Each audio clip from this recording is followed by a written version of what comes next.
नमस्कार मैत्रिणींनो, काजल रेसिपीमध्ये आपले सर्वांचे स्वागत आहे। चला तर आजच्या व्हिडिओमध्ये आषाढी एकादशी स्पेशल साबुदाणा वडा कसा बनवायचा याची रेसिपी आपण बघणार आहोत। अगदी कुरकुरीत कुसकुशीत असा साबुदाणा वडा आपण आज बनवणार आहोत। चला तर रेसिपीला सुरुवात करूया। इथं मी 1 वाटी साबुदाणा रात्री भिजत ठेवलेला होता। अशा पद्धतीने आपला साबुदाणा हा भिजला गेलेला आहे। 1 वाटी साबुदाण्यासाठी मी इथं 2 बटाटे उकडून घेतलेले आहे।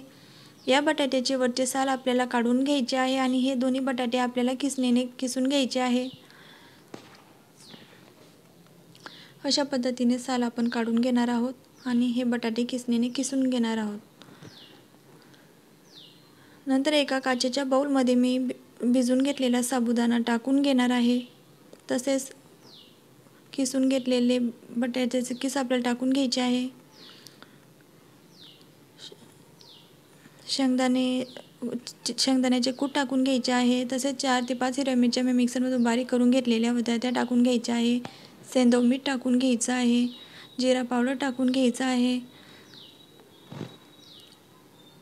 तसेच बारीक चिरलेली कोथिंबीर टाकून घ्यायची आहे। आपण उपवासाला कोथिंबीर खात नसाल तर आपण ती टाकायची नाही आहे।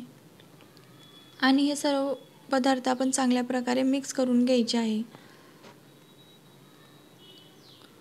साबुदाणा वडा बनवण्यासाठी आपल्याला छान प्रकारे असा गोळा हा मळून घ्यायचा आहे।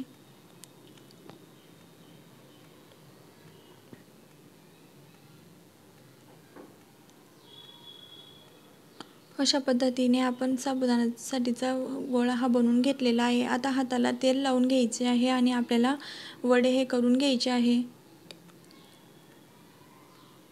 आपल्या आवडीनुसार साईज आपल्याला वड्याची ठेवायची आहे आणि आपल्याला वडा हा बनवून घ्यायचा आहे। हाताला तेल लावल्यामुळे वडे हाताला चिटकत नाही आणि छान प्रकारे आपले वडे बनून तयार होतात।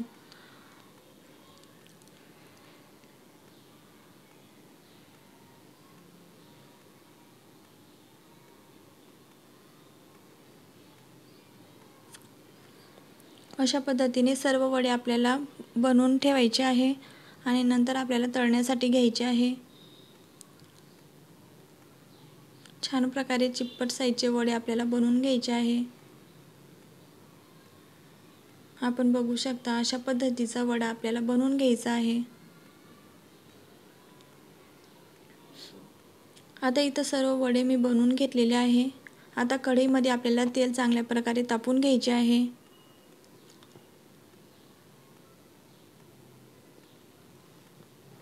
तेलामध्ये हे सर्व वडे आपल्याला तळून घ्यायचे आहे।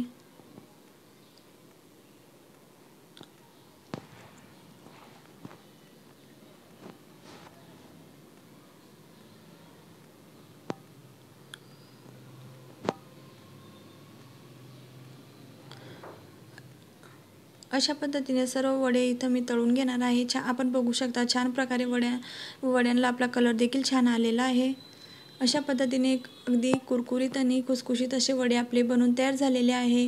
हे वडे आपण उपवासासाठी खाऊ शकतो। उपवासासाठी आपण शेंगदाण्याची चटणी बनवून त्यासोबत हे वडे सर्व करू शकतो। आपण बघू शकता अगदी कुरकुरीत असे वडे आपले बनवून तयार झाले आहे।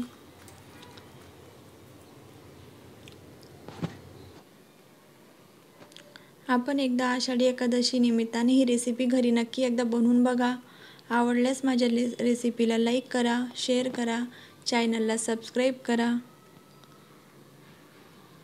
धन्यवाद।